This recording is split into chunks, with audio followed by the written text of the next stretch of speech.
Hello and welcome to ESPNcricinfo Dailies. I'm Nikhil Shetty with the top cricket news this Wednesday.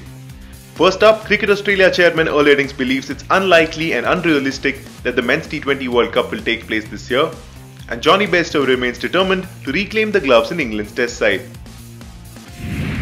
Cricket Australia chairman Earl Eddings believes it's unlikely and unrealistic that the men's T20 World Cup will take place in Australia as scheduled this year.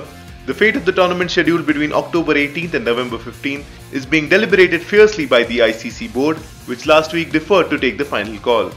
The ICC has continued to remain optimistic despite the growing likelihood of the tournament being postponed in the wake of the COVID-19 pandemic. After the ICC board meeting convened to discuss contingency planning last week, ICC Chief Executive Manu Sawhney had said that there was only one chance to make the decision and it needed to be the right one, which he said would be arrived at after consulting all stakeholders from broadcasters to the players. Eddings, who sits on the ICC board though, felt time was running out. He pointed out that with many of the 16 participating countries still under the grip of the pandemic, it was very difficult to stage the tournament, and said that CA had presented different options to the ICC board for the tournament to be moved.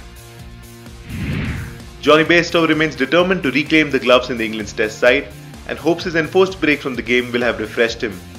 Bairstow was dropped from the England Test squad which toured New Zealand at the end of last year, with Jos Buttler taking over as wicketkeeper. While Bairstow made a brief return to the side as a specialist batsman for the first Test in South Africa as a last-minute replacement, he was unable to capitalise on the opportunity. He scored 1 and 9 and did not feature in the rest of the series.